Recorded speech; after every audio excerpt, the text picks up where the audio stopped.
aging and dementia to some extent, but we don't want to focus just on that tonight. We want to kind of cover a broad range of things. So, Dr. Kramp, come on up. Hi all, I feel a bit like I'm an imposter here. I'm certainly not a prostate cancer specialist by any means. I identify more with, Larry, your frustration about, damn it, they didn't test the PSA and why that is such a frustration. It's a frustration for all of us in primary care as well, because we're told a lot of different things right now about how we should be screening for prostate cancer. So I'll just preface with, I'm not a prostate cancer specialist at all. I take care of bread and butter family practice on a daily basis for about the last 30 years. So I got some experience with prostate cancer. I have a lot of patients with prostate cancer. And I'll try to answer as many questions as I can and give you kind of a brief perspective from a primary care doc today, at this point in time, kind of what we're told to be how we're supposed to be screening, and then from a perspective of experience, how I do it, which isn't necessarily the way we're told. Okay?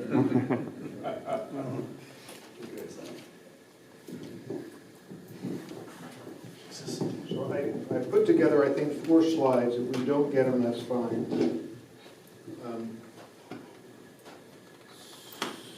And I'm not a public speaker. Normally in my world, I speak to 1 or 2 or 3 people at a time for kind of 60 hours a week.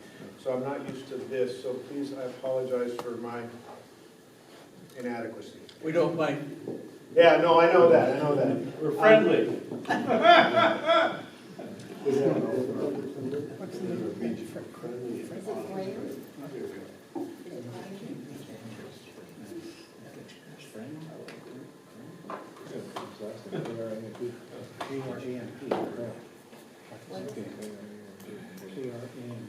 You should get a humanitarian award, shouldn't you? I don't know about the one he got. That sounds really way beyond what most of us can aspire to. He's been, I just know vaguely, he's been really active in the community for years. He was the founder of this group. So, I guess from, back in the 90s. and you all know in many ways more about prostate cancer than I do because you've lived it. But from a primary care doctor perspective, the good news about prostate cancer and the bad news about prostate cancer is if you're an American male, your likelihood of having prostate cancer is about 15% over the course of your lifetime.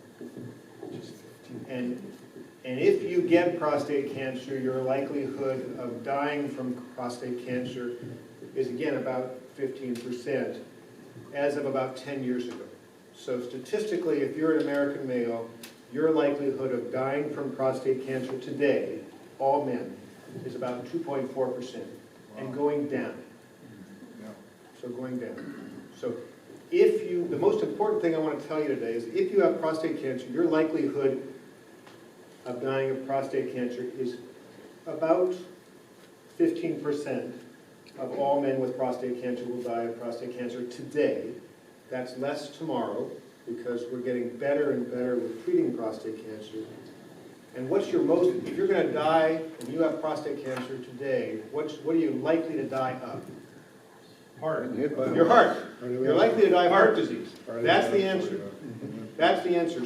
So the most important thing I want to tell you today is that if you have prostate cancer today and you're seeing your doctor, don't forget everything else. The most important thing you do is control your blood pressure, quit smoking, control diabetes, control your cholesterol, because that's what's more likely to kill you than prostate cancer, honestly. That's what's more likely to kill you. From a primary care standpoint, I'm going to stand because I do better if I walk. It's been really frustrating the last 10 years with prostate cancer. We came out in 1992 with the PSA, and we thought that was the cat's meow and everything was wonderful.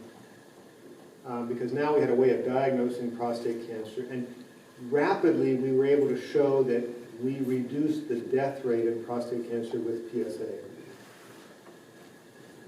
That was probably because we were diagnosing a lot more prostate cancer at much earlier a stage, and it led to a whole lot of prostatectomies, a whole lot of incontinence, a whole lot of erectile dysfunction, and a whole lot of complications from surgery. And unfortunately, we couldn't actually show a decrease in mortality from the PSA. They did a whole bunch of fancy meta-analyses and special studies, and what they showed is, yes, the mortality rate was declining, but they couldn't prove that it was related to PSA testing. And so in 2012 or 13, the U.S. Preventive Health Service Task Force came down with a statement saying, we can't recommend for or against PSA testing. So some of you may have been diagnosed in that time frame. So we were kind of instructed, have a conversation with your patient, see if you want to do a PSA or not. If they're high risk, you should probably do a PSA and a rectal exam. But it wasn't really clear that this was making a big difference. And so at that point in time, as a primary care doctor, some folks in some clinics, some institutions were instructed kind of, okay, maybe we shouldn't be doing PSAs. And many of us older doctors at that time said, I don't think that feels quite right.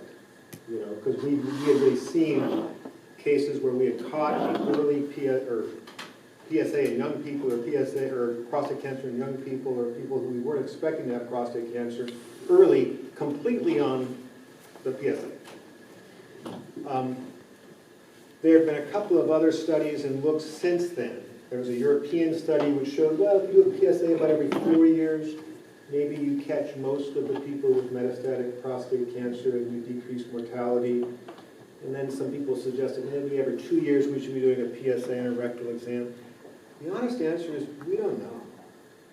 And that's the honest answer. Your frustration, Larry, with they didn't do a PSA. The answer is we don't know as a primary care doctor what the right answer is there.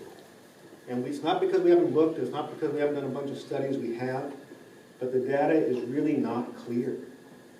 So most of us are following the recommendation about doing a PSA every year or two between the ages of 55 and 70.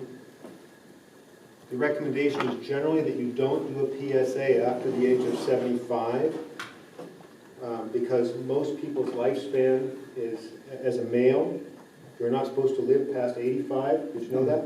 85 is your lifespan. And so diagnosing prostate cancer with a lifespan that's less than 10 years is not supposed to be helpful. So that's kind of the recommendation that's out there.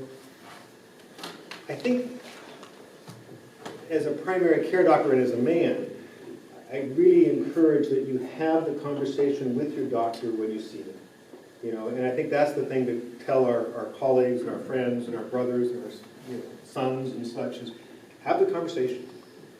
Because the medical data is not clear right now. I wish it were. I wish it were. Between 55 and 70, probably at least every 2 years, the PSA is what we should be doing. But many of you here probably have stories about people that didn't get their PSAs and it was missed. You know, and Larry, certainly yours. And it's frustrating. So for a period of time there, when we stopped doing PSAs, or the recommendation was to stop doing PSAs, we started getting a whole lot more metastatic disease, people with disease with PSAs that were much higher when they were finally diagnosed, where before we were seeing much lower PSAs.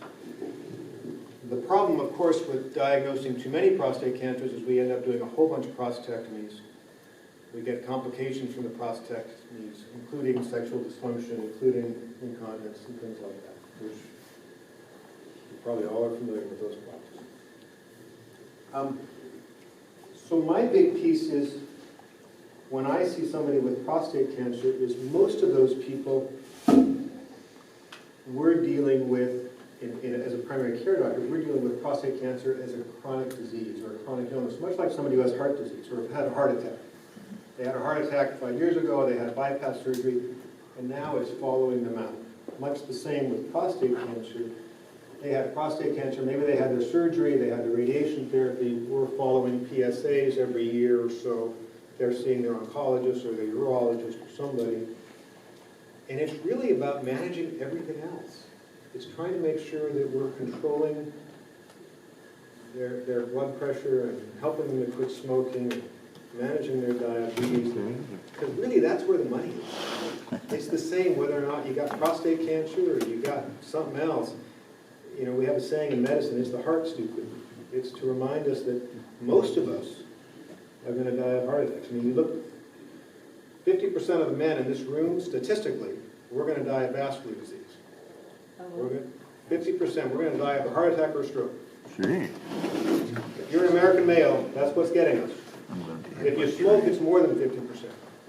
Bring on the beef. If you smoke, it's more than 50%. Yeah, that would be quicker and be a lot more So, fun, wouldn't it? so, you know, from a primary care standpoint, my job is help you quit smoking, control the vascular risk factors that I can control.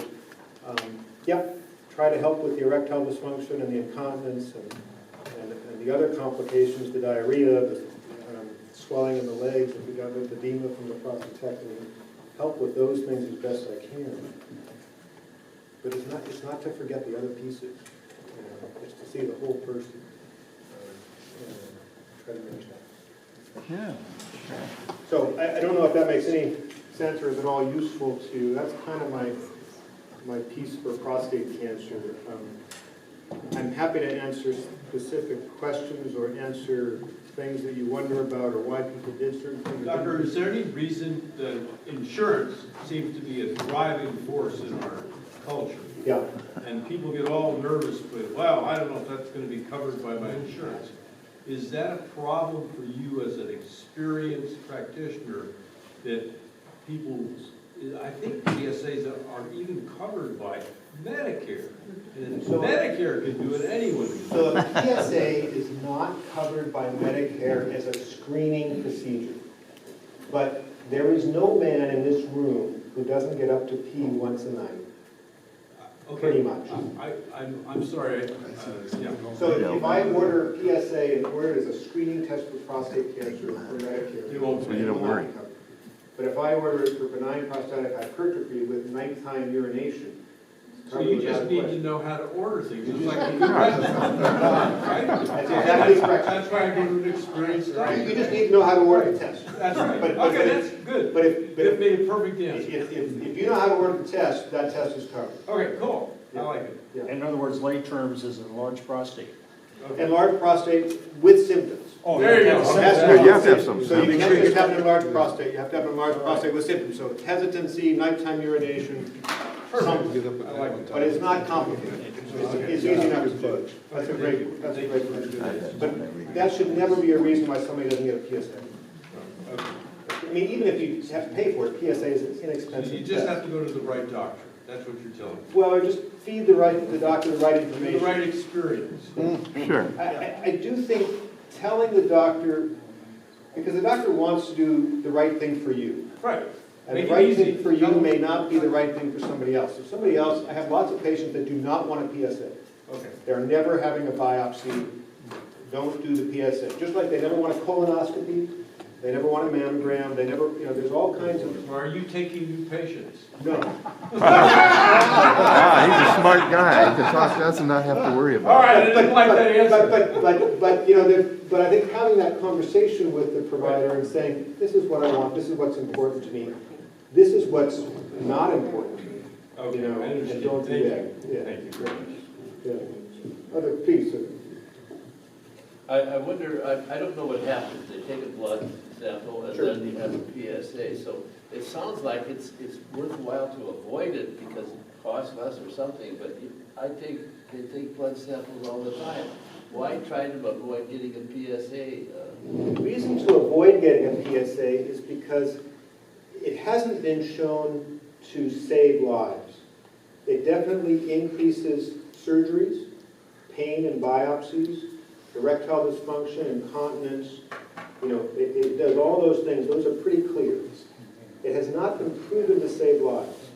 And so from a statistical analysis, they say, yep, you diagnose more prostate cancers, but prostate cancers, are are increasingly treatable. Our mortality from prostate cancer has been steadily going down, and they have not been able to, the statisticians have not been able to prove that that's related to doing PSAs. That they can diagnose it with the PSA. I thought it was when it started to change, you know, you have sort of a stable PSA, and all of a sudden it's shooting up. That is more closely linked to prostate cancer. So if you're seeing a PSA rise, that's more closely related to prostate cancer versus just one prostate PSA that's elevated. But it's a frustration because the answer is, well, it should make perfect sense. Well, I can give another perspective. Yeah. And I'm 56 now. When I was 54, I had a physical, and my doctor wanted to do a PSA, and I really didn't want him to do it. And I gave in, and he went in, and he had the PSA done, and it came out at 4.6. Yeah. Just barely elevated. You know, well, as far as the previous one I'd had was like 5 or 6 years before, but I'd had stopped getting them taken, and it was at 2.5, so it was clearly elevated. Yeah. So I went and got a biopsy, and they didn't find anything. Yeah. So then, of course, I worried about it. And then the next year, my PSA went up, and then I got an MRI, then I got another biopsy, and this time they found a Gleason 6 cancer of 1 out of 12 needles, so a very small amount. Another year later, I got another biopsy, and they didn't find any cancer at all. And I'll tell you, from in this group and the other 2 groups I attend, everybody's saying, oh, do PSAs, do PSAs. I would be a happier person right now if I didn't know. Because right now I have Gleason 6 cancer, I'm living with it and worrying about it. And the truth is that in a few years, most people that go on active surveillance, it's not a lifetime thing. I'm 56 years old now, so I'm likely looking to get my prostate removed maybe, you know, in 5 or 10 years. But there's some people that have attended this group that have been on active surveillance for 14 years. And so I would rather not have the worry of knowing I have cancer right now. I think that's ridiculous. So there's, just like the doctor said a few years back, they were taking people's prostate out. For Gleason 6. Well, actually, they were doing it for Gleason 5, lower Gleason scores, and so you get all these complications. And the truth is it's not necessary. They can even catch it, and many of them get caught in the metastatic phase, and you still live for a very long time because of the treatment. Yeah, you can avoid the worry that goes with it. So, next year or my PSA shoots up, then maybe I'll change my tune and I'll be really grateful that I know I've had this. But I don't think it's healthy to be treated and know that you've got something that you can't necessarily do anything about. Because I remember Greg talking, and it's just knowing when he said, boy, I don't have this in my body anymore, I'm thinking, boy, you're lucky. And so, but I've chosen a different route, but I have that worry all the time, did I do the right thing? And so I don't look bad on medicine for looking at the numbers, because the survival numbers are no different with what they're really doing. They're catching it later. I think our survival numbers are way better over the last 30 years, but I'm not sure they have anything to do with PSAs. And that's why they've changed. Yeah, on the context of less invasive screening, Yes, sir. is it possible in today's world, like taking a photo shot of your prostate and then keep it in the records or your files, a certain size, instead of doing the finger touch?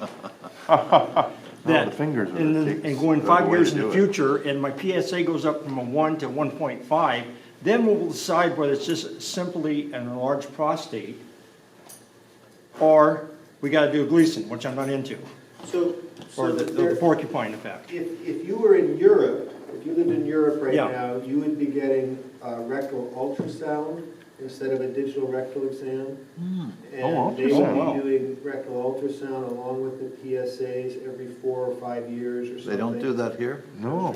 Well, it's too expensive for Medicare, right? I didn't say that. But No, yes. but I can. And that hasn't been proven to be any more effective than what we're doing here, but it is happening in Europe. That's one of the things that we're doing is digital rectal ultrasounds on a scheduled basis, along with following PSAs. Interesting. along the same lines that you're thinking, that you can get a better sense of how big the gland is. Yeah. Because when you're doing a rectal exam, you're only feeling the back of the gland. Right. You don't actually get the whole gland. Right, and I worry about the front. So, I think that at some point in time, we're gonna have a tricorder like on Star Trek, and you'll just kind of go down and Oh, yeah. there you are. We're not quite there yet. No, I was And rectal ultrasound is not a pleasant phenomenon. Well, no. It's not a pleasant phenomenon to start with, so it's kind of an invasive screen, more invasive than just a rectal. Well, it shouldn't be much different than a colonoscopy. No, but there's a lot of people who don't want a colonoscopy. Yeah. Well, I have one, but A recommendation. yeah, no. Please, PSA isn't the answer. What is, and what's wrong with having PSA pictures done annually so you can see where it's going? So if it's trending upwards. yeah, so I think that that's a reasonable argument. The problem is that as we mature, our PSA trends upward anyway, because as we mature, our prostate gets bigger. Yeah. So we There's gotta see be that something out, a statistical anomaly. when it hasn't been shown. It hasn't been shown. And again, you're hearing the frustration of a primary care doc. Damn it, I want something that's going to work and be an effective screen and be really reliable, sensitive, and specific. The range. It's not. The PSA is pretty sensitive. Yeah. It's very non-specific. We still have metastatic disease with PSAs below 4. It's rare, but it happens. Wow. You know, we don't have anything yet. There's a couple of other genetic studies that are kind of in process right now. One is a K-score and one is a PHI that some of the urologists in town are exploring and working with. And certainly MRI, can be helpful when you're trying to figure out where to biopsy. I'm sitting between two But we're not, left-handers. we That's don't, dangerous. I think this is one of the places in healthcare we don't have the answer. The good news is that even though we don't have the answer, mortality is falling, the number of people dying of prostate cancer has gone down, not up. Even though we don't have the great screening test, something's happening where we're making progress somewhere. And it's not just in the treatment of the disease. We're making progress somewhere. And it may be in our diets, it may be somewhere else. I It don't know. can't be in their diets. It could be, if you think about it, because we're much more obese as a culture. And so that raises our estrogen levels, and that may have something to do Yeah, with they it were right lower there. cancer. That may, and again, there's no data that's proved that. I'm just speaking off the top of my head. Yeah, it would That raise the may help. estrogen, yeah. Yeah. Please, You made the statement that you no longer taking new patients, no, sir. and that seems to be a trend heavily in Pierce County right now. So Well, what is going to be the future? I don't know the answer to that. All I know is that I'm 1,000 patients over what I'm supposed to have. Wow. And so my bosses have said, you are not allowed, Dr. Kramp, to take any more people. Well, that would There's answer just not that. enough of me. I do 60 hours a week, and that's I'm enough. telling you. But I'm hiring 3 new young doctors that are coming to the clinic, and they'll be here this year and possibly a 4th. We're trying to train our doctors locally and keep them locally. There's a real effort, at least in multi-care, to try to get our doctors trained. We have 2 different residency programs in primary care, and then try to really grab them and keep them. We're Yeah, also don't let them training go to nurse Seattle. practitioners and PAs, again, the same thing, kind of grab them and keep them. Are you using nurse practitioners more? Yeah, that's good. In my clinic, we're not using them more, we are using them. In various places, they're being used a lot more. Okay. I mean, the reality is, in primary care, I think we're gonna see, and in specialty care, we're gonna see more and more mid-level providers, nurse practitioners and PAs playing a role. We certainly see that in urology, we certainly see that in oncology, we certainly see that in ENT, we see that in primary care. And we can discuss the benefits or lack thereof, but it's certainly happening regardless of whether or not. Yeah.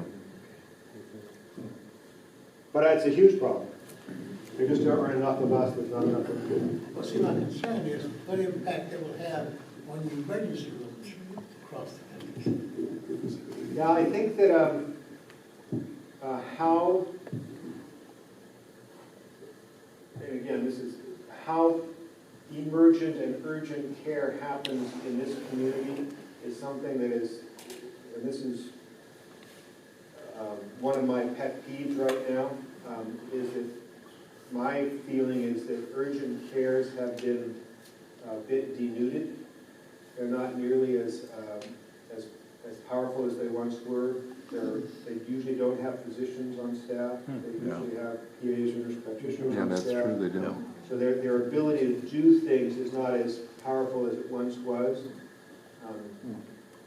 Yeah, they just So, send you elsewhere, don't I think stay tuned, because what's happening is, and again, this is not on prostate cancer so much, but as the insurance programs for healthcare are demanding that you provide urgent care in a cost-effective way, which is not the emergency room, that's going to push this back the other way.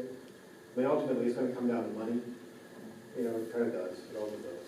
It's going to push that the other way, because the insurance companies aren't going to want everybody who suddenly needs to be seen to end up in the emergency room with their ear infection or whatever. And that's going to get pushed the other way. So Yeah. it'll shift. The question is it going to shift fast enough? And, I thought that was the next one. all I can tell you is I'm pushing to make it shift faster. You know, both at the, in my I'm own pretty sure clinic there's a and- guy scheduled for dementia. I guess it just I know in took this this week. specific area. When did he say it, My right? wife has advanced Parkinson's. Yes, sir. We started out. That's his mental health care, you're right, Yes. dementia. I Yeah. don't think The it's dementia, analysis do you? that he is sent to. I don't think you're any dementia. Sharon Right there. To see Yeah. the patients. And she's great. He's talking about blood Sharon, pressure. I love I've her. known Sharon for years, so she's great.